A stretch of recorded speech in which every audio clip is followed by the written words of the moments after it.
What's going on? Trevor Steele, Clean Conversations. This is a new podcast, and I figured why not get the most controversial, most well-known name in the industry to jump in randomly and get his opinion on the state of the union. So without further ado, Ron Musgraves, welcome to the house, buddy. Thanks for the introduction, man. It's my pleasure to be here. That's funny. At least you got one thing right. Most controversial. I'll take that title. I don't know about the most famous, but the most controversial. But it's one thing. I've known you a long dang time, Ron, and I would say you are without a doubt the godfather of pressure washing. I remember the first time I met you at, I believe it was the Milwaukee. This was Paul's Cassandra's event in probably 2008 or 9. 8 or 9, yeah. Yeah. And then you came to Myrtle Beach, right? Right. So, well, I'm from here, but I lived in Maryland at the time. Mm-hmm. But yeah, it was I think he was just doing, it was a fleet washing event. You know, I was in fleet washing at the time. I don't think he even had the store yet. Or no, it was a EnviroSpec North. He was involved right. with EnviroSpec. He was doing EnviroSpec North. He shut that down and then started the power wash store. But he shut that down and didn't start the power wash store for I think almost a full year, maybe even longer, a little longer. But yeah. He had his what was the name of his fleet washing business? Man, I can't even remember. Isn't that crazy? That's what happens when you get old, man. I got to take my brain gum. You know, I should have. I didn't take it because this was a fluke. We were just coming on just for giggles, right? So you do the Joe Rogan. My wife won't let me take it. She says that I'm crazy on it. And I said, is that a bad thing or a good thing? And she says, no. She said, you just can't take it. I said, okay, well then it's fine. I won't take it. I did the what's the one, the brain something? I don't know. Anyway, it was too much for me, man. It felt like I was drugged up, jacked, couldn't sleep, too much energy. It wasn't good. I'm also the same guy that can't drink a cup of coffee after 3 p.m. or I won't sleep at all. So. Yeah, I could take a cup of coffee probably and go to bed. Yeah. Yeah, I know people like that. I'm like, bam, you know, all those guys that traveled with me that had to share hotel rooms, they were like, they couldn't believe it. Like my head went down on the pillow and I was like, I was out. Yeah. I was out like a light. But you know me, man, I would go 100 miles an hour while I was up. You said what would go? Not anymore? I would go 100 miles an hour. Not now? Man, I'm not. No, we were just talking about that. Ron Musgraves is not, you're not going to see Ron Musgraves ever putting on 1,000 person event. I love it. I love it now, 20, 50 people, intimate. Even when you get 100, it's more. There's people that want me to do 100. And I always try to tell people right now, it's quality over quantity. Get the people that want to be there, that want to learn. But you know the game that we were playing back then. The game we were playing back then is we had to keep these distributors happy.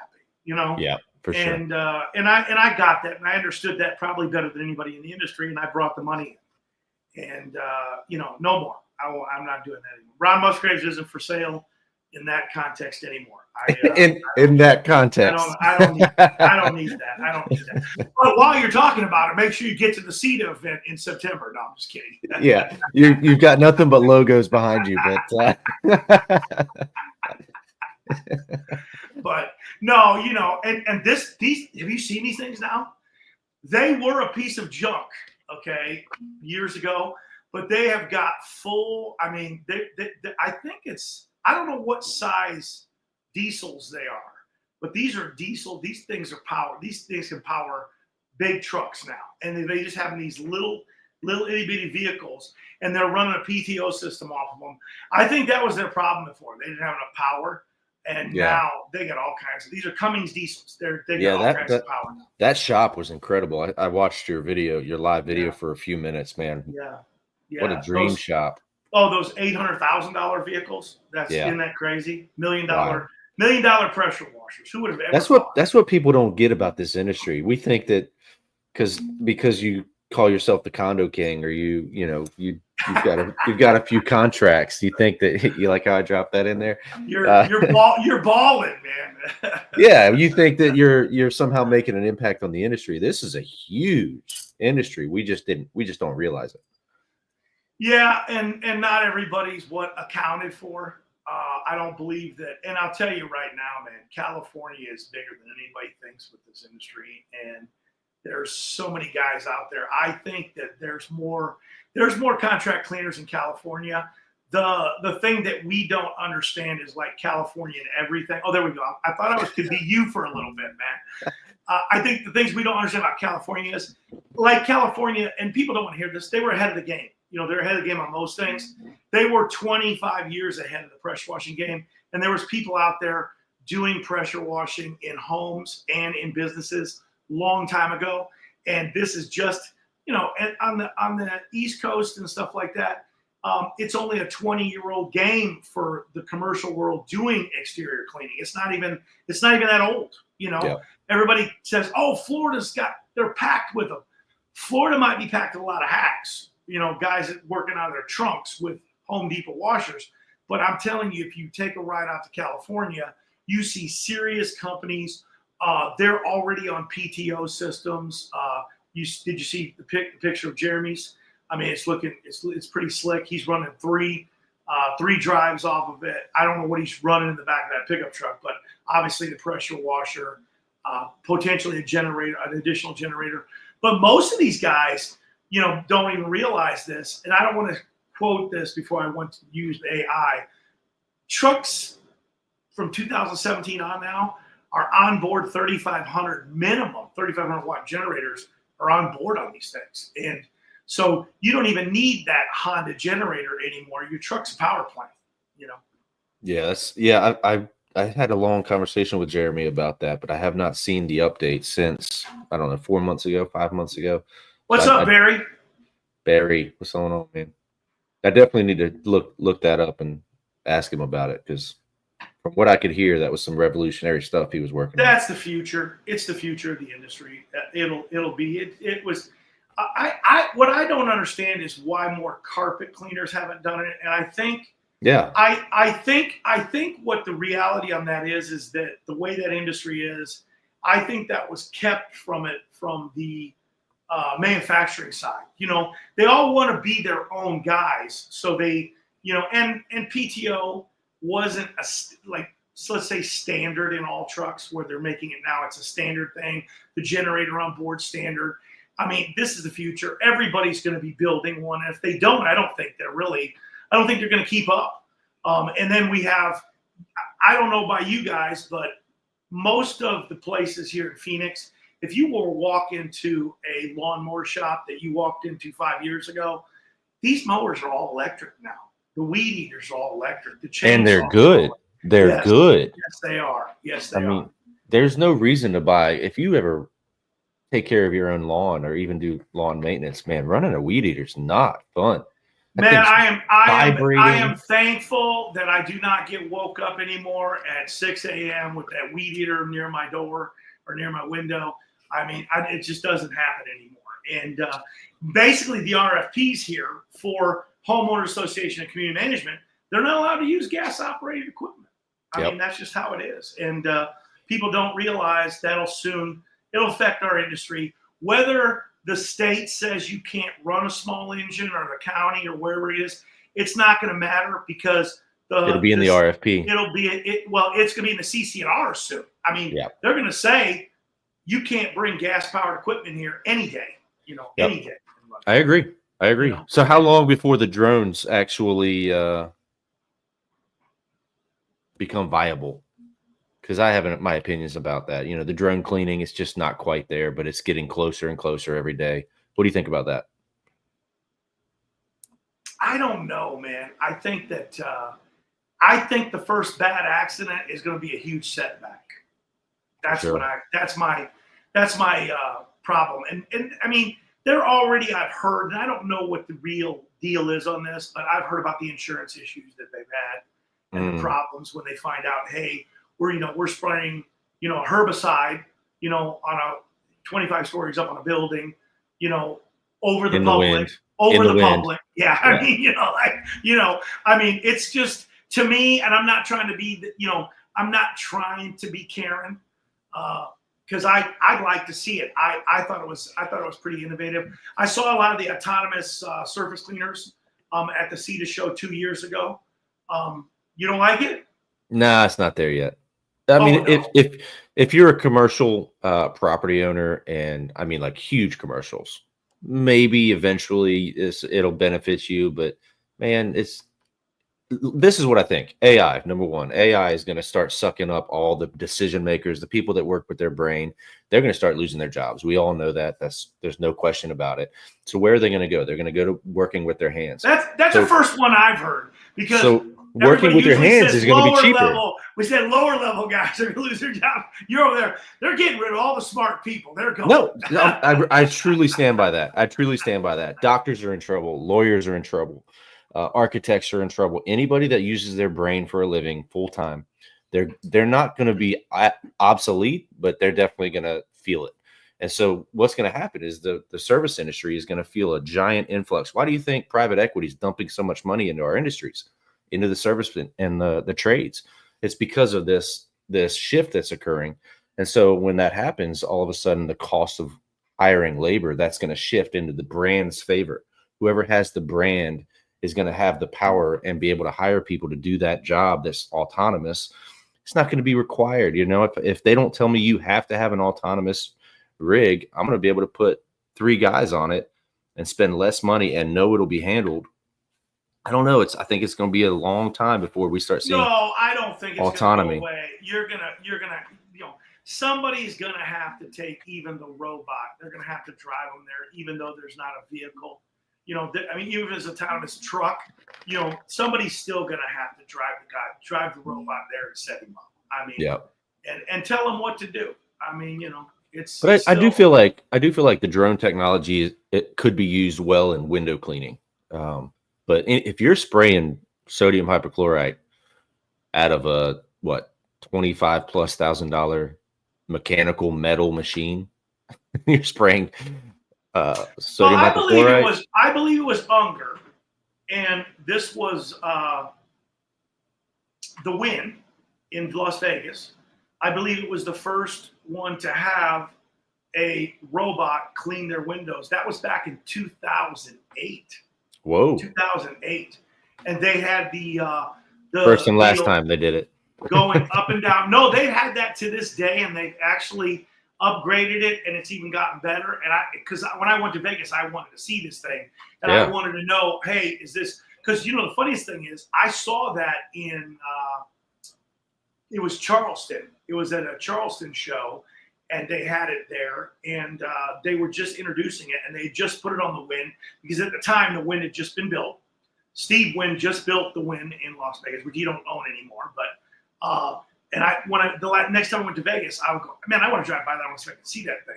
Sure enough, it was moving up and down the hotel, and it continuously did that. I don't know if it's still being used today, because I haven't put my eyes on it in years, but I know at several times back there, it was there. And that's been 15 years ago almost, So the technology's been there. It just hasn't gotten as good as it's gotten now. I mean, the thing that I think is cool, years ago, we started seeing these automatic floor machines at Walmart, right? You see them, right? Mm-hmm. Boom, boom, they're running around cleaning the places. And hey, Walmart's cleaner now, so is Costco. I mean, they've got these things running around the places now. And the places are just a lot cleaner than they once were.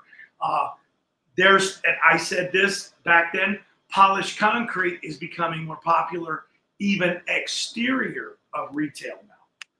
Got kids knocking on the door. No, I keep hearing noises. My guys are probably going to be rolling in any second. Okay, we can end it anytime you want. Let's give these guys some value, though. What do you? We got on here. We were talking about, I think I saw your systems thing, and I don't like it when people get confused with an SOP. SOPs are reduced liability to the business owner. Okay, are they great?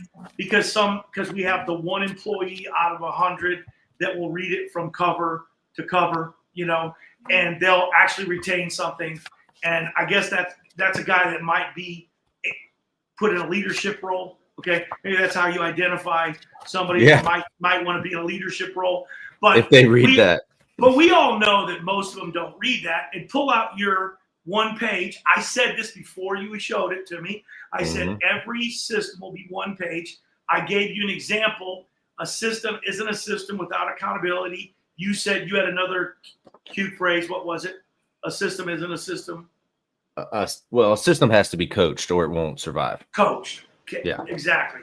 And then we got into the, hey, these people that have worked for me for 15, 20 years, they took the same 20 answer question test, and they took that over and over again to where they got tired of it. But guess what? They knew it like the back of their hand at that point. And they were able to, like you were saying, help the coaching process because they knew it so well. Because we can sit there and tell these people this. We can have the best teaching and training that we think we got. And the bottom line is people just don't retain it. And even when they retain it, we've all seen this. I've got guys that would do something for 10 years. 10 years. And all of a sudden, Mario, why are you doing that differently? You're like, you're like, wait a minute, man. I don't know. I just started doing it this way, and now I've been doing it this way. And we're like, okay, you can't do it that way. You got to do it this way. You know what I've discovered is, if first of all, that goes back to the coaching thing, right? If you tell somebody that you have to do it, that's not enough. You have to coach them through it. But if you don't explain to them why, in detail, why we do it this way, and they don't buy into the process, then that's when it'll fail. That's just what absolutely, because everybody always thinks they got a better way, but they don't understand.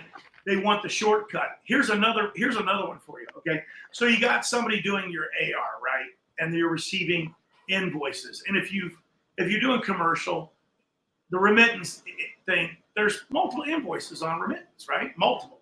You want to know where the mistake's always made? It's always made on the last entry. Because what do they forget to do on the last entry? They forget to hit that button.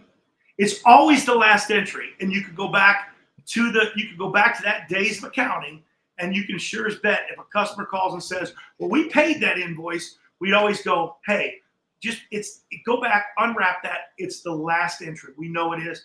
And 80, 100% of 99% of the time, it's that last entry because somebody didn't hit that enter button on the last entry. So what do? You form a system that on the last entry, they have to initial that they hit the enter button on the remittance slip.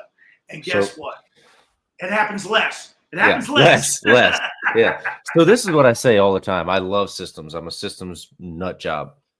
Systems is just finding a way to solve real life problems as they occur, and taking your opinion and put it down in writing, and then coach your team and make sure that you have a process for that. So it doesn't have to be this overly complicated thing. You might be solving a really, really small problem. And the better you get, the more scalable and the more you advance, the more you realize that your problems are smaller and smaller and smaller. That means you're doing everything right. That means keep going. Don't give up. There's a lot of things left to do. Not everybody, like daily truck inventory. That's kind of a big one. We talked about that a few minutes ago. That's not a small thing to solve. But once you get that done, then you can fine tune it over time. And don't waste a whole bunch of time trying to get it perfect right out of the gate. Your team and you will collaborate and get that perfect over time. So how many times did you drag the hose behind you on your pressure washer? What do you mean behind? Oh, like driving down the road? Yeah. Oh, I got one for you. I just put a post on Facebook today, actually, because I had to jump into the field.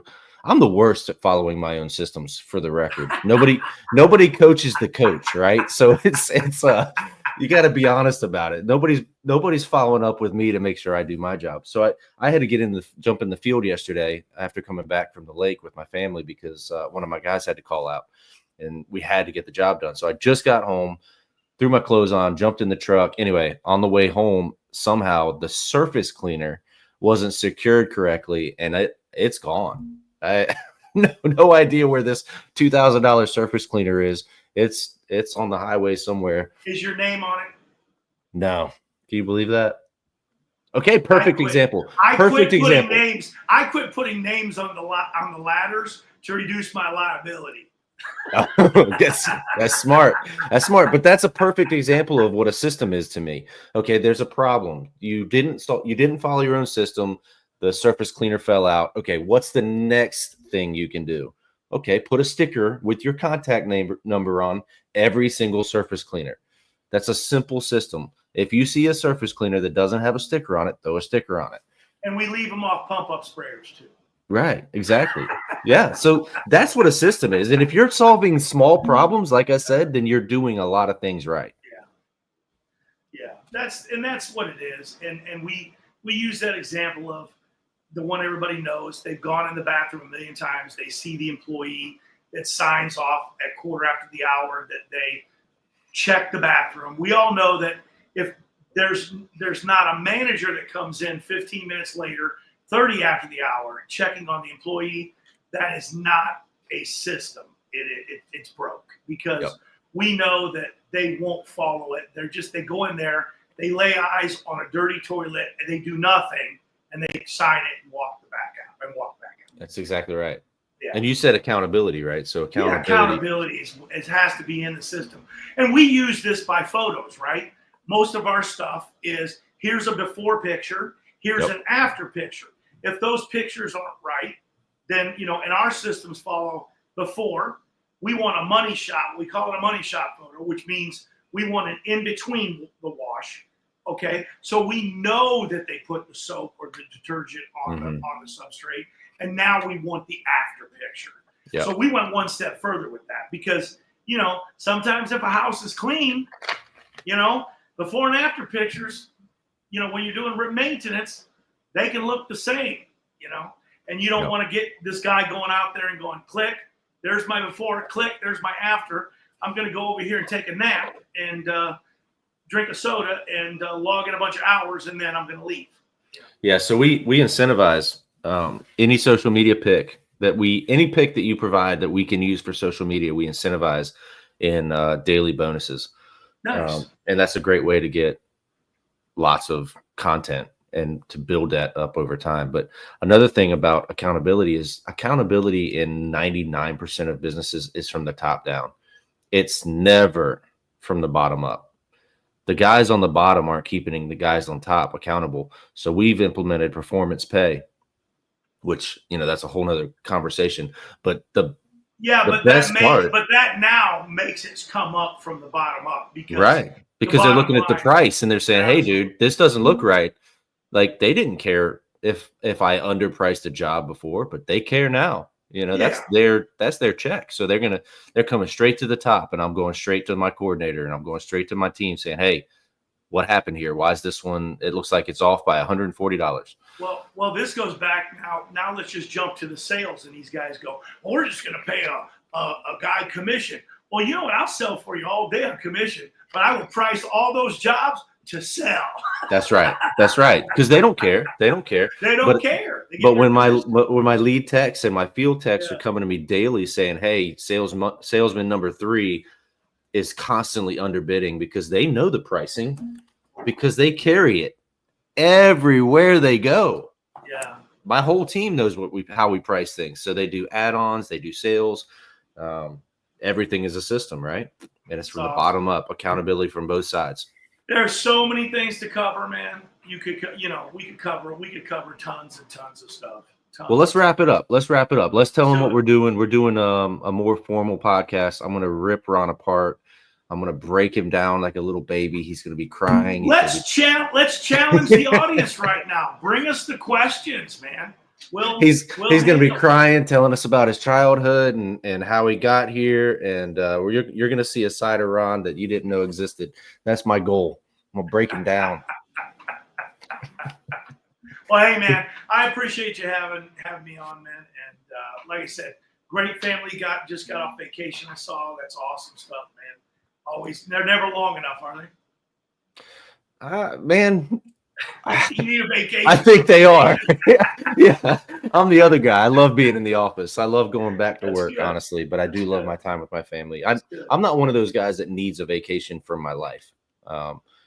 I love just spending time in the backyard with my crew, and that's the truth. But vacations are nice. Let's tell them about our podcast. We've got a full 1 hour long podcast coming up August 4th, 7 p.m. Eastern Standard Time. The podcast is called Through the Noise by Trevor Steele. I'll provide a link in the comments.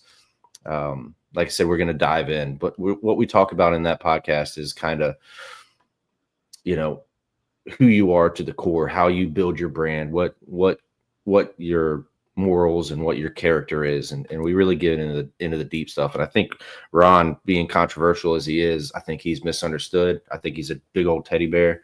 I think he's got a great heart and he's a good man. And I'm going to make sure everybody knows about it. Yeah, but I'm unorthodox too. You know that. I'm unorthodox. And he's just like Donald Trump. He can't keep his mouth shut. If he would just keep his mouth shut, everybody would know that he's a great man. I appreciate it, man. All right, dude. You mean the world to me. We'll see you soon. Thank you.